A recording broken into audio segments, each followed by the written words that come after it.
So good morning to all of you. आज जो हम टॉपिक स्टार्ट करने जा रहे हैं वो यूनिट सेकंड का सेकंड पार्ट है, that is measure of dispersion. तो मेजर ऑफ डिस्पर्जन क्या होता है और मेजर ऑफ डिस्पर्जन के क्या टाइप्स होते हैं, we discuss everything in today's topic. So when we talk about the unit number second, तो यूनिट नंबर सेकंड में जो है आपके पास दो पार्ट्स थे। We have two parts. First part was that is central tendency. Second का जो फर्स्ट पार्ट था वो था हमारा मेजर ऑफ सेंट्रल टेंडेंसी। ठीक है, measure of central tendency. Measure of central tendency में हम लोगों ने mean, median and mode as well as median की पार्टीशन वैल्यूज निकालना सीख ली थी। तो एक क्वेश्चन आपका यहाँ से बनेगा। इसके साथ साथ आपके पास जो सेकंड पार्ट है, तो सेकंड पार्ट में आपके पास जो आज हम टॉपिक शुरू करने जा रहे हैं वो है हमारा mean of dispersion, sorry measure of dispersion. ठीक है, मेजर ऑफ डिस्पर्शन की बात करेंगे। तो जब मेजर ऑफ डिस्पर्जन की बात करते हैं, तो जैसे हमने mean major of central tendency की बात की थी, तो हमारे पास तीन टर्म्स थी वहां पे। कौन कौन सी टर्म्स हमने पढ़ी थी? Mean, median and mode. तो ऐसे ही मेजर ऑफ डिस्पर्जन में भी हमारे पास कुछ टाइप्स होते हैं और एक क्वेश्चन हमारा यहाँ से बनता है। तो इस तरीके से हमारी यूनिट नंबर सेकंड जो है वो कवर होती है। एक पार्ट आपका मेजर ऑफ सेंट्रल टेंडेंसी का है and second part is your measure of dispersion. ठीक है, तो मेजर ऑफ डिस्पर्जन की जब हम बात करते हैं, that how to find out the measure of dispersion and what are the types, तो measure of dispersion में हमारे पास 6 types होते हैं। ठीक है, measure of dispersion we have 6 types। कौन कौन से होते हैं वो 6 types? सबसे पहले अगर हम इसमें बात करें तो हमारे पास फर्स्ट टर्म होती है that how to calculate the range। ठीक है, and range is denoted by capital R। Then उसके बाद सेकेंड टर्म होती है हमारे पास inter quartile range, I Q R. I का मतलब दैट इज इंटर, क्यू का मतलब quartile and R is the range. अब इसमें इंटर क्वार्टाइल रेंज तो बाय नेम आपको क्लियर होना चाहिए कि जब इंटर क्वार्टाइल रेंज की बात हो रही है तो मतलब क्वार्टाइल्स भी इसमें हमें फाइंड आउट करने आने चाहिए, because until you don't know that how to find out the quartiles you can not solve the question of inter quartile range. Then third topic है हमारे पास mean deviation. Mean deviation, mean deviation जो है इसको हम denote करते हैं MD के साथ। ठीक है, और मीन डेविएशन हम मीन पे भी फाइंड आउट करते हैं as well as mean deviation हम मीडियन पे भी फाइंड आउट करते हैं। तो अगर मीन पे फाइंड आउट करना है तो this can be denoted by mean deviation और यहाँ पे लिखा जाता है एक्स बार। और अगर मीडियन पे निकालना हो तो मीन डेविएशन यहाँ पे लिखा जाता है मीडियन, मतलब कैपिटल एम। देन उसके बाद होता है आपके पास fourth type which is standard deviation. Standard deviation, अब स्टैंडर्ड डेविएशन अगर निकालना है तो स्टैंडर्ड डेविएशन जिसको डिनोट किया जाता है एस डी से, या फिर इसका सिंबल होता है sigma. This is one of the most important topic in the statistics. ऐसा बोलते हैं कि जिसको स्टैंडर्ड डेविएशन नहीं निकालना आता तो हम कहते हैं कि उसे बिजनेस स्टैटिस्टिक्स में कुछ भी नहीं आता, because this is one of the basic term which you have to find out in during the research work और द सर्वेज। तो स्टैंडर्ड डेविएशन निकालना बहुत इंपॉर्टेंट है। फिर उसके बाद होता है हमारे पास coefficient of variation. Coefficient of variation, this is also one of the most important and you can say very useful topic in our daily life। जब भी हमें कहीं कंपैरिजन करना होता है, जब भी हमें कोई 2 चीजें, 4 चीजें, 10 चीजें कंपेयर करनी होती है और उनमें से हमें बताना होता है कि कौन सी बेस्ट है या कौन सी ज्यादा कंसिस्टेंट है, कौन सी ज्यादा स्ट्रांग है, कौन सी ज्यादा जो है जिसकी वैलिडिटी सबसे ज्यादा है, तो वहां पे हम जब कंपैरिजन करते हैं तो हम कोफिशिएंट ऑफ वेरिएशन का यूज करते हैं। ठीक है, फॉर एग्जाम्पल अगर मैं कहूँ कि कोई मेरे पास 2 बैट्समैन है और 2 बैट्समैन के मुझे स्कोर दे रखे हैं और मुझे ये देखना है कि कौन से बैट्समैन जो था वो ज्यादा कंसिस्टेंट था, तो उसके लिए हम क्या करेंगे, हम coefficient of variation find out करते हैं। या फिर कोई 2 स्टूडेंट्स हैं या 10 स्टूडेंट्स हैं और मुझे देखना है कि इनमें से कौन सा स्टूडेंट है वो जो सबसे कंसिस्टेंट रहा क्लासेस के अंदर। ठीक है, तो वहां पे मैं क्या करती हूँ, कोफिशिएंट ऑफ वेरिएशन। तो इन शॉर्ट बोले तो कोफिशिएंट ऑफ वेरिएशन जो है वो कंपैरिजन करने के लिए जो है वो हम यूज करते हैं। उसके बाद होता है हमारे पास Lorenz curve. Last topic is Lorenz curve. ये टॉपिक जो है वो जनरली थियोरेटिकल पोर्शन में पूछा जाता है। तो ये हमारे पास टोटल जो है 6 टाइप्स होते हैं किसके, measure of dispersion find out करने के। Range, interquartile range, mean deviation, standard deviation, coefficient of variation and Lawrence curve. Range और इंटरक्वार्टाइल रेंज से हमेशा 2 मार्क्स का क्वेश्चन पूछा जाता है, ठीक है। फिर mean, standard and coefficient of variation से हमेशा 8 मार्क्स का क्वेश्चन पूछा जाता है, ठीक है। 8 या 16 कोई भी क्वेश्चन जो है वो बना के दिया जा सकता है। तो आज हम स्टार्ट करते हैं by our first type, that is that how to find out the range. तो आज का टॉपिक यहाँ से स्टार्ट होगा, that how find range and its coefficient. यहाँ पे हर एक टॉपिक का हमें कोफिशिएंट भी फाइंड आउट करना होगा, ठीक है। तो जब हम रेंज की बात करते हैं तो अभी मैंने बताया कि रेंज को हम किससे डिनोट करते हैं, कैपिटल आर से डिनोट करते हैं। So the range always denoted by capital R. तो range bracket of capital R. Range का मतलब क्या होता है, जनरली आप सभी इस वर्ड को बहुत कॉमनली यूज करते हो, इस वर्ड को you are very use to with this word range. हम कहते हैं मार्केट में जाते हैं तो हम कहते हैं भैया इस चीज की क्या रेंज है, ठीक है। या आप अपने घर में ऐसे बोलते भी हो, यार मेरे फोन की रेंज जो है वो इतनी है, या मेरे नेटवर्क जो मैंने वाईफाई लगवाया उसकी रेंज इतनी है। तो means distance between the maximum and the minimum value is called a range. अगर साइंस लैंग्वेज में बात करूं तो इसको बोलेंगे that the maximum and the minimum, the distance of the maximum and the minimum value. लेकिन जब हम स्टैटिस्टिक्स में बात करते हैं तो हम इसको बोलते हैं जो भी डेटा गिवन होगा उसमें जो लार्जेस्ट वैल्यू है और जो स्मॉलेस्ट वैल्यू है, उन दोनों को माइनस करके जो रिजल्ट आएगा that will become your range. और इसका कॉफिशिएंट अगर हमें फाइंड आउट करना है तो कॉफिशिएंट हम कैसे निकालेंगे, यही largest value minus smallest value, और फिर इसे largest value plus smallest value को आपने क्या करना है, ऐड करना है। तो this is the way to find out the range and the coefficient. अब बात आती है कि मैडम ये कैसे हमें पता चलेगा, हम तक क्वेश्चन किस तरीके से आते हैं, ठीक है। तो हम इसके प्रैक्टिकल क्वेश्चंस देखते हैं। क्वेश्चन पूछा जाता है, calculate the range and its coefficient from the following data. अब ये जो क्वेश्चन है, ये क्वेश्चन है आपका इंडिविजुअल सीरीज का क्वेश्चन ले रहे हैं। सबसे पहले इंडिविजुअल सीरीज। तो इंडिविजुअल सीरीज पे उसने हमें बोला है that we have to find out the range and well as its coefficient. तो डेटा हमें क्या गिवन है, डेटा गिवन है that is 20, then you have 35, then you have 25, then 30, 30 and 15। अब आप मुझे बताइए, देखिए इस गिवन डेटा के अंदर जो लार्जेस्ट वैल्यू है, जो लार्जेस्ट वैल्यू है वो लार्जेस्ट वैल्यू क्या है, 35 है, ठीक है। सो रेंज जब हम फाइंड आउट करेंगे तो रेंज निकालना मतलब largest value minus smallest value. तो जो लार्जेस्ट वैल्यू है वो है हमारे पास कितनी, 35 है। तो वी विल राइट हियर 35। और जो स्मॉलेस्ट वैल्यू है इस गिवन डेटा में वो क्या है, 15 है। तो स्मॉलेस्ट वैल्यू इज 15। तो 35 माइनस 15 हमारे पास कितना हो गया, 20। सो हमारे पास रेंज निकल के आ गई। अब इसी तरीके से हमें कॉफिशिएंट भी निकालना है इसका। तो मैंने भी बताया था कि कॉफिशिएंट निकालने के लिए फॉर्मूला होगा L minus S upon L plus S. तो ये हो जाएगा 35 minus 15, 35 minus 15 divided by 35 plus 15। It means 20 plus कितना हो गया, 20 डिवाइडेड बाय 50। जीरो से जीरो कैंसिल आउट, तो आपके पास क्या बन जाएगा, 0.4 is your coefficient of range आ गया।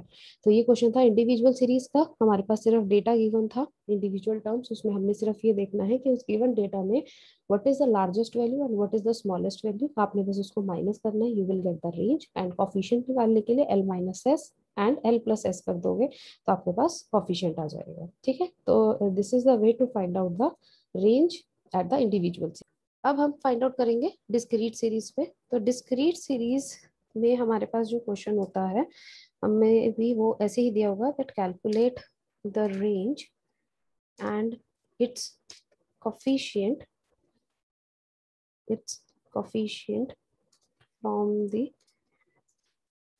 the following data।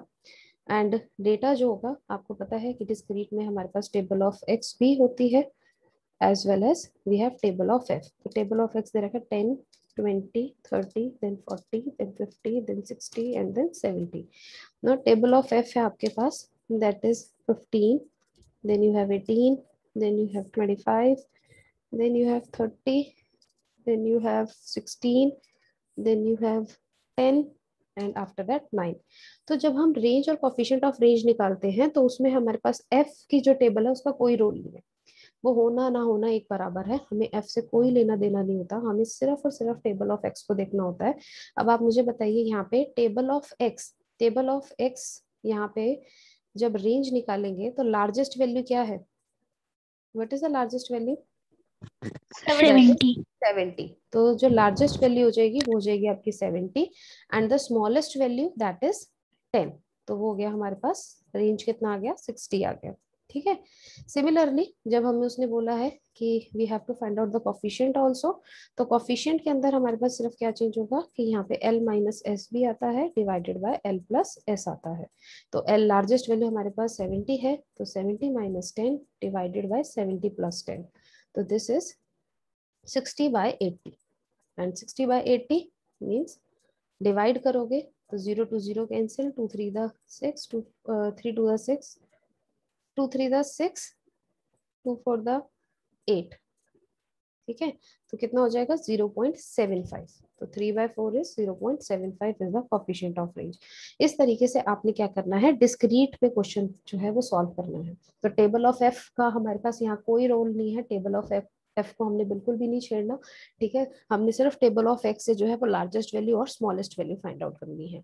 इसी तरीके से जब आप कॉन्टिन्यूस सीरीज करोगे तो वहां पे भी हमारे पास क्या होता है, टेबल ऑफ एक्स भी होती है और टेबल ऑफ एफ भी होती है, बट टेबल ऑफ एफ जो है वो हमें बिल्कुल भी यूज नहीं करनी, हमने सिर्फ और सिर्फ टेबल ऑफ एक्स पे अपना क्वेश्चन जो है वो देखना है। तो calculate the range and its coefficient from the following data, and you have table of x in terms of interval because continuous में आपके पास table of x जो है वो interval form में होता है। तो 10 to 20, you have 20 to 30, then you have 30 to 40, then 40 to 50, and then you have 50 to 60 the table of f। ठीक है, तो वो हमें दे रखा है 8, then 10, then 12, then again 8, and at the end you have 4। तो अब बताइए अगर आपके पास ये क्वेश्चन आ गया है तो मैंने कहा एफ में से आपका कोई रोल नहीं है, रेंज फाइंड आउट करनी है, एल की वैल्यू क्या होगी, जो इंटरवल में इंटरवल्स के हार्ड लास्ट में जो हाईएस्ट वैल्यू जा रही होगी, तो हाईएस्ट वैल्यू क्या जा रही है यहाँ पे, दैट इज 60।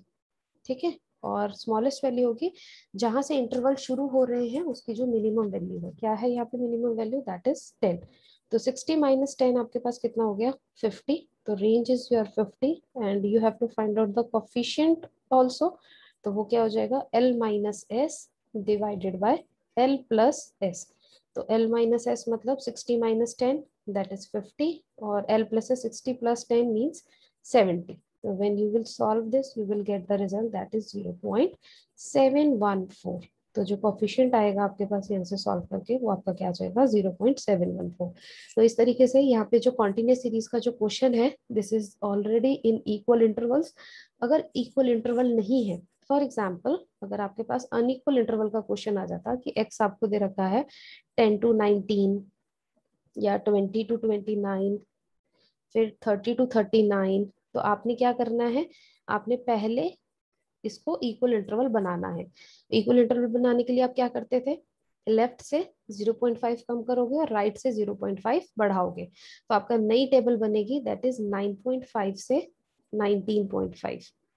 ठीक है, फिर यहाँ पे बनेगी 19.5 से 29.5, और इस तरीके से जो भी आपकी लास्ट वैल्यू होगी वो हाईएस्ट वैल्यू हो जाएगी, highest value minus lowest value, यानी अब यहाँ पे लोवेस्ट वैल्यू हो गई 9.5, तो जाके आपका एग्जैक्ट रिजल्ट आएगा। कई बच्चे क्या करते हैं, ये चीज करते ही नहीं, वो बस ये देखते हैं लोवेस्ट वैल्यू 10 है, हाईएस्ट वैल्यू यहाँ पे 39 लिखी हुई है, यहीं तक टेबल है, तो इस तरीके से माइनस कराएंगे तो आपका जो रिजल्ट आएगा वो वेरिएट करेगा, एग्जैक्ट रिजल्ट नहीं आएगा।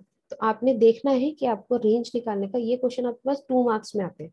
अगर आपके पास रेंज निकालने का क्वेश्चन आ गया है तो आपने सबसे पहले क्वेश्चन को एनालाइज करना है कि क्वेश्चन कौन सी सीरीज का है, और उसके बाद आपने अपना फॉर्मूला पुट करके अपना आंसर फाइंड आउट कर लेना। क्लियर है सभी को that how to find at all the series? Yes ma'am. अब सेम क्वेश्चन जो है आपके पास, जरूरी नहीं है कि हर बार क्वेश्चन आपको टेबल की फॉर्म में पूछा जाए कि आपको एक बनी बनाई जो है वो टेबल मिल गई है, टेबल एक्स टेबल एफ। अब मान लो अगर आपको टेबल्स गिवन नहीं है, क्वेश्चन आपको स्टेटमेंट की फॉर्म में गिवन है, तो आप क्वेश्चन को कैसे सॉल्व करोगे और किस तरीके से क्वेश्चन आएगा।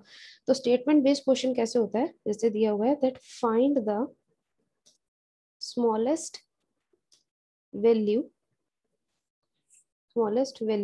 of data if the coefficient of range is 0.6 and largest value is 60। ठीक है, ये क्वेश्चन है। अब सपोज करो आपके पास ये क्वेश्चन आ गया है, तो सबसे पहले, और मैंने ये क्वेश्चन आपको नहीं कराया, तो आप क्या दिमाग लगाओगे कि क्या हो सकता है इस क्वेश्चन को सॉल्व करने के लिए। तो सबसे पहले आपने क्या करना है, स्टेटमेंट को ध्यान से देखना है कि स्टेटमेंट क्या कह रही है कि हमें गिवन है कोफिशिएंट ऑफ रेंज। सबसे पहले इसको देखो, कोफिशिएंट ऑफ रेंज लिखा हुआ है और हमें पता है कि कोफिशिएंट ऑफ रेंज निकालने का जो फॉर्मूला था that was L minus S divided by L plus S. ठीक है, ये हमें कितना दे रखा है 0.6, हमने 0.6 लिख दिया। फिर उसने बोला और लार्जेस्ट वैल्यू जो है दैट इज 60, तो लार्जेस्ट वैल्यू मतलब L होता है, वो हमें क्या दे रखा है 60 दे रखा है। स्मॉलेस्ट वैल्यू हमें फाइंड आउट करनी है। ठीक है, तो 60 माइनस एस और यहाँ हो जाएगा 60 प्लस एस हो जाएगा। अब हम यहाँ से क्या करेंगे, क्रॉस मल्टीप्लीकेशन कर लेते हैं। तो 0.6 multiply 60 plus S is equal to 60 minus S. अब हमने क्या करना है, ब्रैकेट का मतलब we have to solve this bracket. तो सॉल्व करेंगे तो ये मल्टीप्लाई होगा, 0.6 इंटू 60 कितना हो गया आपके पास, that is 36 plus 0.6 S is equal to 60 plus S. ठीक है, माइनस एस होगा। 60 माइनस एस है यहाँ पे, तो यहाँ पे माइनस लिखा जाएगा। अब जो एस वाली टर्म्स हैं वो एक साथ कर लेते हैं। तो 0.6 एस, ये माइनस का एस यहाँ पे आके प्लस का एस हो जाएगा, इज इक्वल टू 60 माइनस 36। ठीक है, अब जब आप इसको ऐड करोगे तो दिस इज 1। ठीक है, जब एस के साथ कुछ नहीं लिखा हुआ तो मीन्स 1, तो 1 plus 0.6 is 1.6 S is equal to 24 and s is equal to कितना हो गया 24 बाय 1.6। 1.6 का डेसिमल हटाओगे तो यहाँ पे 10 आ जाएगा and you will get 8 to the 16, 8 three the 24 and 2 5 the 10। तो s की वैल्यू आपके पास कितनी आ गई, 15 आ गई। तो this is the smallest value. Now if you want to check कि मैम मेरा ये आंसर सही है या नहीं है, तो आपने क्या करना है, यहाँ 60 माइनस एस कितना हो गया आपके पास, यानी 60 माइनस 15।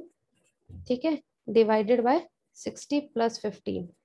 तो 60 माइनस 15 कितना होगा 45 डिवाइडेड बाय 75। अब इन दोनों को डिवाइड कर लेना, आपके पास 0.6 ही आ रहा होगा। अगर 0.6 ही आ रहा है तो मतलब आपका आंसर जो है वो क्या है, करेक्ट है। क्लियर है सभी को that how to find out the question of range and coefficient of range in terms of the statement. Range Yes, quartile. the next type is interquartile range. Interquartile range and it is denoted by capital IQR। ठीक है, तो हम inter quartile range जब हम find out करते हैं तो this is based on the quartiles. तो आपको क्वार्टाइल्स निकालने आने चाहिए। तो जब हम क्वार्टाइल्स निकालते हैं तो हमें पता है Q1 Q2 Q3 होता है। तो जब हम इंटर क्वार्टाइल रेंज की बात करेंगे तो इसका फॉर्मूला होता है that IQR is equal to Q3 minus Q1। ठीक है, और अगर हमें कॉफिशिएंट निकालना है तो कॉफिशिएंट निकालने का फॉर्मूला हो जाएगा that is Q3 minus Q1 divided by Q3 plus Q1। ठीक है, ये आपका फॉर्मूला रहेगा इंटरक्वार्टाइल रेंज का और ये उसके कोफिशिएंट का। अब बात आती है Q1 और Q3 कैसे निकालते हैं। तो Q1 और Q3 हमने प्रीवियस क्लासेस में सीख लिया था सेंट्रल टेंडेंसी के अंदर कि क्वार्टाइल्स निकालने का क्या तरीका है, और मैंने आपको प्रॉपर तरीके से चैनल पे वीडियोस भी जो है वो शेयर कर रखी है, that how to find out the quartile, decile and percentile at the individual, discrete and the continuous series. तो अब यहाँ पे हम उसी तरीके से क्वेश्चन को सॉल्व करेंगे। तो क्वेश्चन कैसे पूछा जाएगा, that calculate the IQR and its coefficient and its coefficient from the following data। ठीक है, डेटा है आपके पास, that is 28, 18, then 20, then you have 24, then you have 27, then you have 30 and then you have 15। ये आपके पास question है। ठीक है, अब आपको इस क्वेश्चन का IQR निकालना है। तो सबसे पहले हम फॉर्मूला पुट करते हैं कि हमें फॉर्मूला पता होना चाहिए। IQR निकालने का आपको फॉर्मूला बताया, Q3 माइनस Q1। ठीक है, और इसके कोफिशिएंट को निकालने का। अब जब आपको पता है कि ये क्वार्टाइल के थ्रू निकलेगा, तो जरा बताइए क्वार्टाइल किसकी पार्टीशन वैल्यूज है, क्वार्टाइल्स किसकी पार्टीशन वैल्यूज है, मीडियन की। मीडियन की।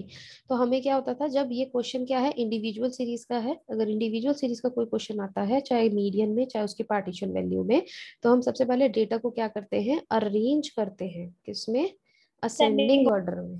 तो arrange the given data in the ascending order. और जब आप असेंडिंग ऑर्डर में इसको चेंज करोगे या इसको अरेंज करोगे, तो आपकी पहली वैल्यू क्या बनेगी, what will be the first value, the first value will be 15, 15, then 18, 18, 18, 20, 20, 20 के बाद 24, 24, 24, 27, 27, 8, 28 29, और 30।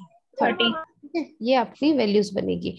अब हमें पता है Q1 हमें फाइंड आउट करना है, तभी तो हम यहाँ पे इनकी वैल्यूज पुट करेंगे। तो Q1 निकालने का तरीका क्या होता है हमारे पास इंडिविजुअल में, that is size of n+1 divided by 4। याद आया कुछ कि इंडिविजुअल और डिस्क्रीट में हमारे पास सेम फॉर्मूला चलता है, बट कॉन्टिन्यूअस में यस ये सर। साइज ऑफ n हो जाता है। अब देखिए n की वैल्यू आपके पास कितनी है, नंबर ऑफ टर्म्स कितनी है, 7। ठीक है, तो जब आप यहाँ पे पुट करोगे तो ये हो जाएगा size of 7+1, and 7+1 is 8, and 8/2 कितना हो गया, 8/4 कितना हो गया आपके पास, 2 हो जाएगा।